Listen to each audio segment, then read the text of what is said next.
Okay, let's get rocking and rolling here. I will zip right through this, and then you guys could let me know any and all questions you have. Since there's only a couple of us that were able to make it, feel free, honestly, to just shoot out the questions as I'm going through it. All right, stop me and ask any questions you want. So I'm going to go over 4 ways to get mortgage delinquent listings. Now, this is extremely relevant. I don't know if you guys have seen the writing on the wall yet, but a lot of people are getting squeezed. They're getting squeezed at the gas pump, at the grocery store, just in life in general. Funds are very, very tight, and we're already starting to see mortgage delinquency rise. Right now, it's up around 13% month over month. And in my opinion, it's just the beginning. So some markets are getting hit worse than others, but this, in my opinion, being able to go out and help people that are behind on their mortgage, deep into pre-foreclosure, etc., that this is going to separate the real estate agents that are absolute rock stars in the next 3, 5, 7 years to the people that are going to get weeded out of the business. That's just my opinion. This is going to be absolutely huge. So quick intro, my name's Bob Vieira. I own Universal Short Sales. We're a full service short sale processing company. We're actually the fastest growing short sale operation in the nation right now. Quick background, I got started in the business in the Philadelphia, PA market as a real estate agent full-time. Right out of college, I jumped in just like any new agent, running around like a chicken with my head cut off. Had no clue what I was doing, just trying to gather any type of listings I could. And I just started stumbling on short sales. At the time, had no clue what a short sale was, had no clue how to do it. And I just got really good at it through trial and error. I just learned the system, lots of failures, lots of mistakes. And then before you knew it, I was the local market expert when it came to short sales. Other realtors, investors, they were literally sending me their short sale listings. They were just giving them away. Fast forward to 2019. What's up, Mick? How you doing? Thanks for joining us. Fast forward to 2019. I launched Universal Short Sales, which is a short sale processing company, but on a national scale. I realized there was a need for what I was doing locally, just on a national level. So a little bit about what we do exactly. We team up with realtors on your listing. So whenever you have a short sale, which again, in these next couple of years are going to become very, very relevant. Whenever you have a listing where the homeowner is upside down on their mortgage, they have no equity, instead of you trying to wear all the hats in the transaction, waiting on hold with the bank, scrambling around for all the short sale paperwork, it's a very, very chaotic, time-consuming process. Instead of you focusing on that, you partner with us. It doesn't cost you a dime. It doesn't cost the seller a dime. We do all of the back end for you. I have a full-time staff. We literally have it down to a step-by-step science. So you as the agent, you could sit back, relax, and just worry about listing and selling the property. All right, so let's dive right into this thing. So the number one source for mortgage delinquent listings, this is my absolute favorite. I'm absolutely obsessed with this. That's why I start with it. Mortgage modification leads. So as you guys are prospecting to pre-foreclosures, or you're coming across mortgage delinquent sellers, whatever you're doing, if you're targeting people behind on their mortgage to help them, you will 100% come across people who are behind on their loan, but they want to keep the property. They want to stay in their house despite not being able to pay the mortgage. A lot of times it's emotionally charged, they raised their family in the property. Maybe it was their first ever investment property they bought and they're just emotionally attached to it. Whatever the case is, they want to keep the house. Now, what they do is they apply for what's called a mortgage modification with the bank. From a bird's eye view, all the modification is the bank looks at the seller's application they're going to fill out. They look at their income and they look at their expenses. And if the bank determines that the homeowner's financial situation has improved, they're going to give them the mortgage modification, which is essentially just a second chance to pay the mortgage. It's a new set of mortgage terms, and they could stay in the property and pay. Okay, that's what a mortgage modification is. Now, the amazing opportunity in mortgage modifications is this. I can guarantee you that 99% of your competition, all the other realtors out there, when they're prospecting to pre-foreclosure leads and the homeowner is on the other end of the line and they tell them, thanks, but no thanks, I don't want to sell. I'm going to work it out with my bank and do a mortgage modification. I'm staying in the house. I'm keeping my house. Your competition is hanging up the phone. Because in this business, it's the natural thing to do when you're talking to a homeowner and they're straight up telling you, listen, I have no interest in selling my house. You're going to hang up the phone and move on to the next lead. It's a dead lead. I'm here today to tell you, stop hanging up the phone. These are incredible leads. Here's what you want to do. You want to stay on the phone with the homeowner. You do not want to convince them to sell the property. Do not convince them out of keeping their property to sell it. Don't do that. Build rapport with them. You want to be supportive of them trying to do the mortgage modification. Listen, Mr. and Mrs. Homeowner, I think that's amazing. You know that you want to stay in your house and keep it. I hope everything works out. Just in case it doesn't, just as a plan B, is it okay if I keep in touch with you throughout your application process?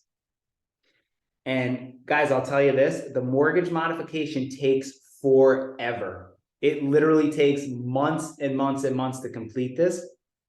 So you're going to build rapport, let the homeowner know you're in full support of them. You think it's awesome. Just in case the bank declines it and it doesn't work out, you're going to keep in touch with them throughout the process. And you could be their plan B. And you want to tell them, hey, listen, I know you want to keep it. That's awesome. I'm going to keep in touch with you throughout the process.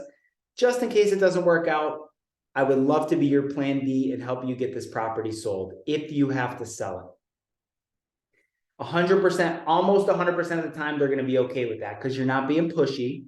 You're not convincing them not to do it. You're being supportive. You're just letting them know, hey, listen, I'll check in with you. So very, very rarely will the homeowner say, no, I don't want you to follow up with me.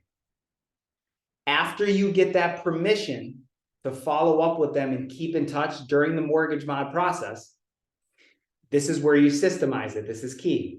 You're going to go into your CRM to follow up with them. You're going to follow up exactly and do this exactly because my team and I have this down to a science. You're going to follow up once every 3 weeks. On the dot. That's the system. Once every 3 weeks, you are going to follow up. Again, the process takes a while. Now, when you follow up, this is another very important detail. Don't just call, and if they don't answer, hang up. You're going to call. Most of the time, you will not get them on the phone.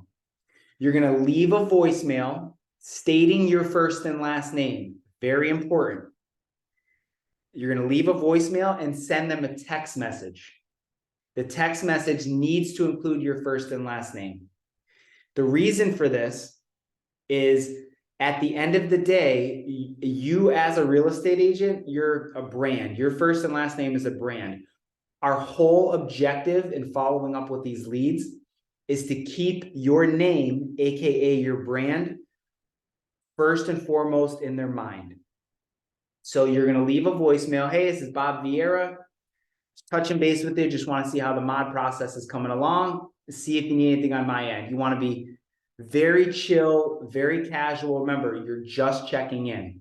Same thing with the text message. Do this once every 3 weeks. At the end of the mod process, if and when the modification gets declined by their bank, you will get that listing. Because remember, no one else is following up with them. Even if somebody is checking in every once in a while, they're not checking in systematically once every 3 weeks like you are. So this is an unbelievable way to get listings. It's a long play for sure, but if you stack up enough mortgage modification leads in your pipeline, it's gonna work. It absolutely works. It's a numbers game. And then I'm just gonna leave you with this too on the mortgage mods. This is a harsh reality, but it's just a fact. The majority of these mortgage modification applications, they get denied. The only way the bank lets someone stay in their house and continue to pay the mortgage is if the bank sees there's either a drastic increase in income or a drastic decrease in expenses. If they don't see that, they're going to decline it, and then they have to sell the property with you. Do you guys have any questions on the mortgage mod? Because I really like to drive this one home here because it's such a powerful way to get listings. Any questions at all on this? Okay. Here's a little snapshot just to give you an idea. This right now in my business, I have around 130 active people that are applying for mortgage modifications. They're in the application process, and we are following up with them once every 3 weeks with a voicemail and a text message. Let's say half of them get declined, which is totally possible. Boom, I have 65 hot leads just from doing this system. That's just to give you guys an idea there. This stuff works. As you could tell, I'm completely obsessed with this because I'm going to throw another thing, a bonus. Here's a bonus tip. So let's say you're following up months and months and months with a mortgage modification lead. Finally, they get back with you and they say, you know what, Mick, I'm actually good. You know, my bank accepted it. You know, they're giving me the mortgage modification. I don't need your help anymore. Okay, here's what you want to do. Now, this has to be a gut call. This has to be, you have to use your gut on this one, all right? So if you know this seller's situation and the bank approved their modification, but if you know in your heart of hearts, there's no way financially they're going to be able to afford this mortgage, keep following up with them. Follow up another 30 days later. Here's why. When the bank approves someone for a mortgage modification, it's not over. They put them on what's called a trial modification period. This is when the bank, it's essentially like a test drive almost. Like they're saying, okay, we're going to test this out and see if you actually pay us this time. So they're going to put them on a trial period for 90 days. If the homeowner misses one payment in that 90-day period, they're done. The bank cuts them off. They rescind their offer for the modification. They take away the approval, and then they're done for good. They have no more second chances. They have to sell the property. Again, you don't want to do this with all of your modification leads because that's just a lot of work. But in your heart of hearts, just, you know, use your gut. Go with your feeling. If you know this person is struggling financially, follow up with them now. You don't want to do every 3 weeks on this one. Follow up every 30 days just to confirm that they made their trial payment at the end of every 30. So, okay. That's just a bonus. And then really quick case study again, just to prove that I'm not just like randomly saying this stuff works. There was a property in New York. It was in Suffolk County. Obviously, I'm leaving the actual address out, you know, out of respect to the homeowners, but this was a modification. It was a couple. They wanted to keep their house. They were emotionally attached to the house, even though only one of them was living in it. You know, they couldn't stand the fact that it was going to get foreclosed upon. And they wanted to keep it. They did a modification. It took me 3 months, 3 whole months of following up using the same system I just gave you guys. At the end of that 3 months, you know, they finally got back to me and they said, unfortunately, the bank declined the modification. So we got them in a short sale. They were underwater. They had no equity in the property, which you'll find with a lot of pre-foreclosure leads. And we ended up taking them through a short sale, start to finish, selling the property for them. And it was an amazing situation. They were very grateful, but it would have never happened if we gave up on that lead. Follow up with these mods. All right, question from Sally. Are there certain banks that decline mods more than others? Great question. The answer is no. Everything has to do with an underwriter, and I'm not an all-out expert on modifications. I won't pretend to be with like the algorithms they use and stuff, but what I'll say is it all depends on the type of loan rather than the bank. So like an FHA loan is gonna review a modification differently than like a conventional loan product. So that's really what matters. But like I said, there's like experts out there. Just like I'm an expert in the short sale, that's my niche. There's experts in mortgage mods. So I mean, if you want to go deep on it, definitely consult someone that does it. All right. Source number 2, calling, texting, and emailing, systemizing the process with pre-foreclosures. Now, I know New York has those crazy laws where like you can't reach out to people. I think that's over. You guys could correct me if I'm wrong. But going after actually pursuing pre-foreclosure leads right now is an unbelievable opportunity because as you guys know, for the past 2-3 years, because of the pandemic, the government put mortgage foreclosure moratoriums against the banks. So even when people were missing payments and the banks wanted to foreclose, legally they were unable to do that because the government restrictions. So because of that, a lot of real estate agents right now in your market, they're still stuck in that mindset. You wouldn't believe how many people are still stuck in the mindset that, oh yeah, pre-foreclosures, there's no pre-foreclosures. I mean, I do a lot of posting on social media and I post in Facebook groups. People comment and come at me all the time when I, let's say I have like a pre-foreclosure ebook. People will comment and be like, you're an idiot, foreclosure. What do you mean there's no pre-foreclosure? Yeah, listen to this guy. People are still in denial about it. But I love it when I see those comments because I'm like, perfect, more opportunity for me and my business. So right now is an amazing opportunity because people are still overlooking pre-foreclosure list. Okay, so the big thing though is you want to systemize it. You never want to have too many lists that you're prospecting to, okay? And you're like calling one list, SMS to another, email to another. What you want to do is pull all the pre-foreclosures in your market and phone prospect, SMS, email, and then if you have the gall for it, door knock. But you want to do multiple sources on one list. Because a lot of people, they're going to be very easy to, let's say, answer their phone, but you can't get them through a text message. Or some people are comfortable with email, but they never answer their phone. So by hitting one list with multiple means, call, text, email, door knock, whatever, it just increases your chances of actually reaching the people on the list. So you want to do everything to that one list. You want to saturate the pre-foreclosure list that you pull. And then I always say, watch your tone here.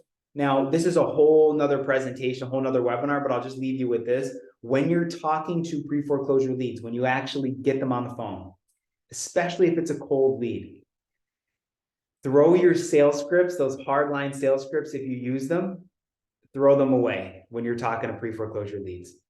You want to be, you should be listening and not talking 95% of the conversation. Okay, you want them to do most of the talking, most of the venting. They're going to vent about how their bank is screwing them, how much they hate their mortgage servicer, all this stuff. You need to be listening for the vast majority of the call. Figure out what their problem is on a deep level just by listening to them. And then at the end of the call, boom, you hit them with the solution. That you're the expert. This is your niche. You can help them and you will help them. Questions on that, guys? Cool. This is recorded. You guys are all going to get this recording anyway, but feel free to fire away. All right. This is another awesome one I get super excited about. Not as excited as the mortgage mods, but it's close. So source number 3 is reaching out. This is another one. No one is doing this. Reaching out to expired pre-foreclosure and short sale listings pre-pandemic. So that's, yes, it sounds crazy. We're in 2023. I want you to reach out to people who were listed on the MLS as a pre-foreclosure or a short sale at the end of 2019. I like to do till like October, November-ish of 2019. Here's why. And we got a question here. Jennifer, in the state of NY, we are in a state of emergency and cannot do cold calls. Yeah, so Jen, I was actually, man, I was talking to another agent in New York that I called because I don't want to tell you guys to do stuff you'll get in trouble for. A lot of people in New York are saying that that's over now. So I think there's like conflicting information on that as far as cold call. I mean, you can't just call like an expired, just like a regular expired, not like a pre-foreclosure. You can't do any of that. It definitely still in place, not over. Wow. Damn. Well, Sally's like, I don't care, I do it. Yeah, they're trying to overturn it. Okay. They're trying to overturn it. All right. Well, keep this. I mean, listen, either do it anyway, or put this in your back pocket for when they overturn. I do not want to get a fine. That's why I don't do it. I got you. So, all right, keep this in your back pocket. Hopefully they overturn it soon because this is a really effective way to get deals right here. So, okay, go back. So there was a lot of people that, well, wait, really quick. Could you guys door knock then? Yeah, you can still door knock. I know people door knocking in New York. So then door knock this. You don't have to call these leads. You could, let me see in the chat. Yes, we can door knock. There you go. You or a team member could door knock these leads. So then forget about calling. Just reach out to these leads in any legal way possible, especially because this is getting recorded. So yes, do not call these leads. So anyway, all right, pre-pandemic. So you're going to go back in time to the end of 2015. Now, remember, right before COVID hit, there was a lot of people that were in pre-foreclosure or they were underwater on their mortgage, selling through a short sale, and they were listed on the MLS right before it hit. The pandemic hits, the foreclosure moratorium comes into place, and these banks couldn't foreclose on anyone. So the pandemic, in a way, was a saving grace for a lot of these people. It sounds weird to say that, but like it was, it's just the truth. So a lot of the people that were facing foreclosure trying to sell with their realtor, they just pulled their property off. They're like, screw it. Why would I sell? I could stay in my house. The bank can't foreclose on me. I'm good. Now, the harsh reality is that was a short-term solution, not a long-term solution. Most of those people are not in better financial situations. They are still in a lot of trouble financially. And now the banks are coming after them record speed. Banks right now are foreclosing at record speeds. So what you could do is pull those lists. Again, go back in time, pull those failed short sales and pre-foreclosure lists and contact those sellers. There are diamonds there. I started doing this midway through like 2021, I want to say, and I still do it now. And there's amazing opportunity there because it's an untapped market. Nobody thinks to go that far behind to go, you're talking like 3 years at this point. But I mean, it doesn't matter if it's 3 years ago because again, the bank couldn't foreclose for that long. And what's even more, a lot of these people got on the forbearances that were offered because of the pandemic. So now all those back payments are at the end of their loan. Now they're even worse off.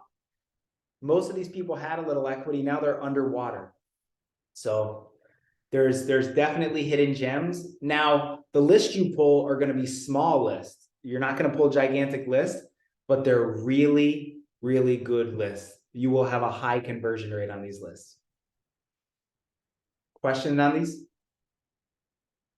And you guys are all realtors, so like it's easier for you than me. I'm not a realtor in New York, so like I use PropStream to pull these lists. You guys will easily be able to pull these through the MLS.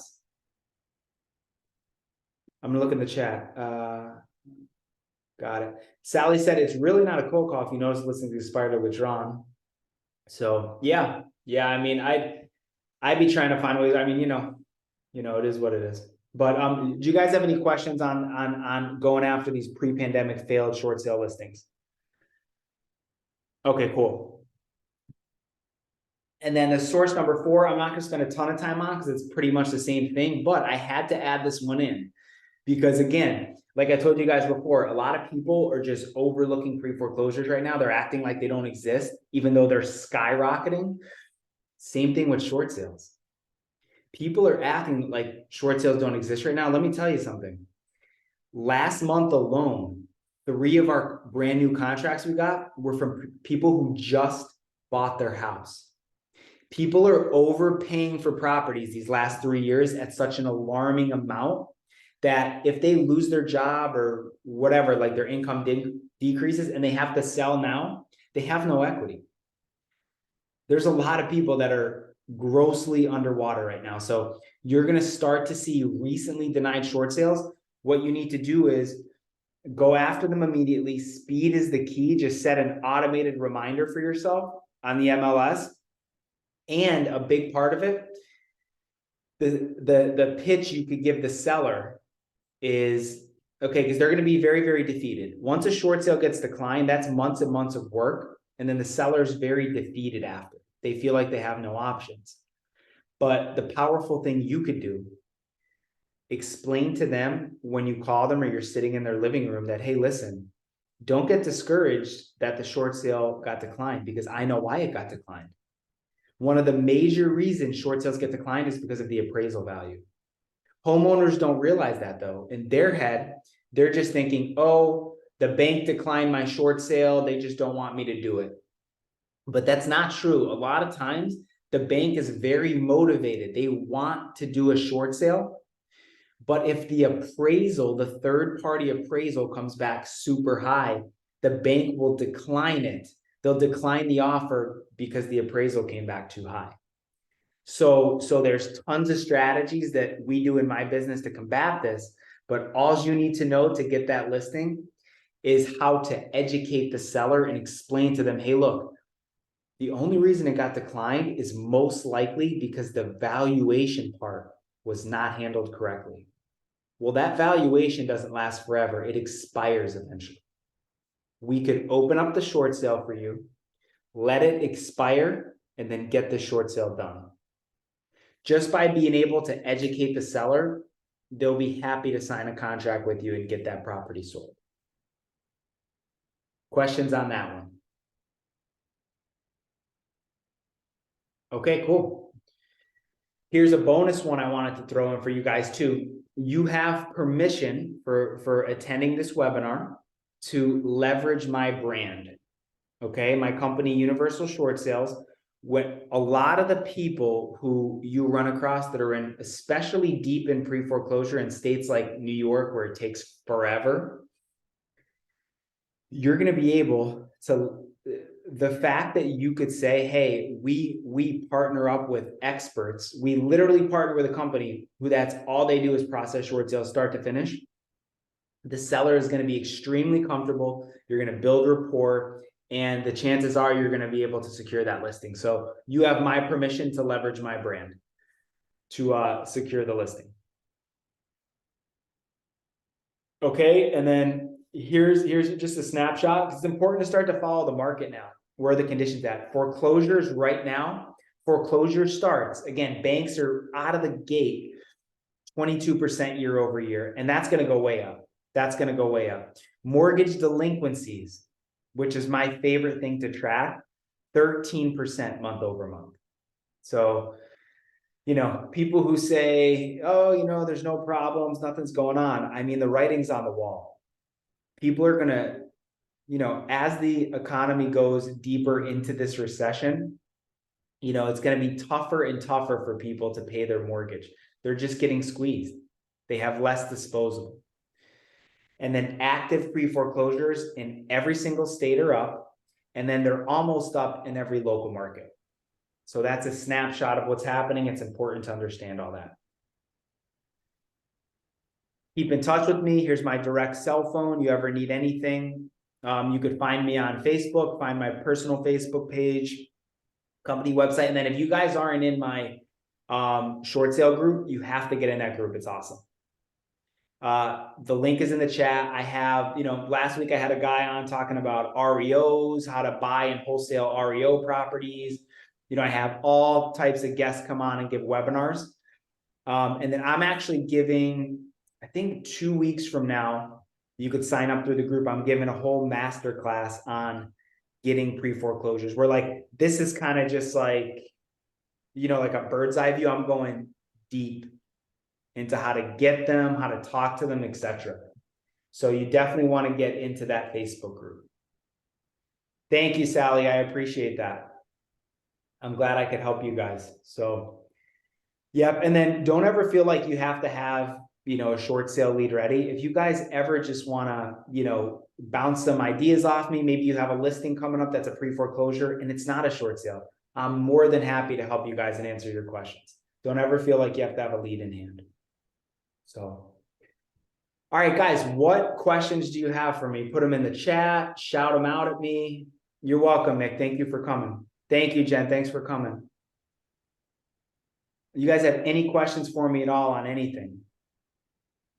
Jen said, so how is it that you partner with us? So the way I partner is very simple. Whenever you have a listing that is, whenever you guys have a listing that's a short sale, somebody that's underwater and they're behind on their payments and you have to do a short sale, my company processes the short sale for you from start to finish.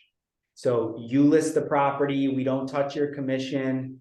You do not even talk to the bank. We facilitate everything from A to Z with the seller and the bank. And you just do your thing as the listing agent. You don't have to worry about a thing.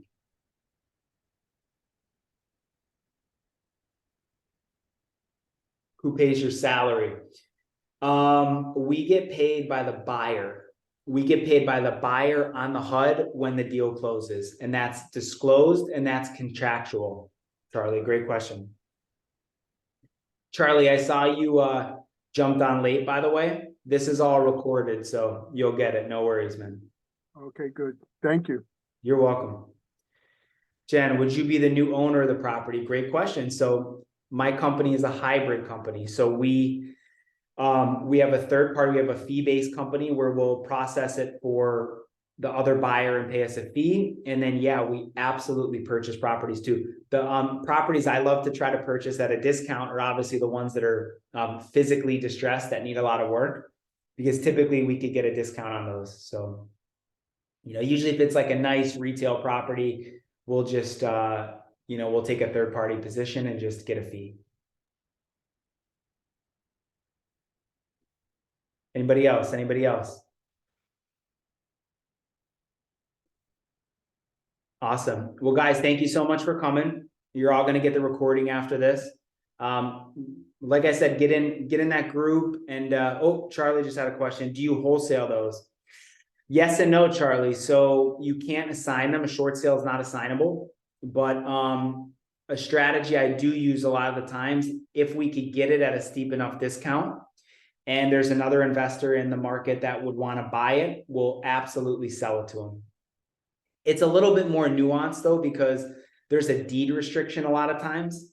So the bank prevents us from just buying it and then immediately reselling it. We can't, sometimes we have to hold it. Sometimes we just sell our position in the deal. It's a little bit more nuanced, but yeah, that's definitely a strategy we use all the time. Yeah.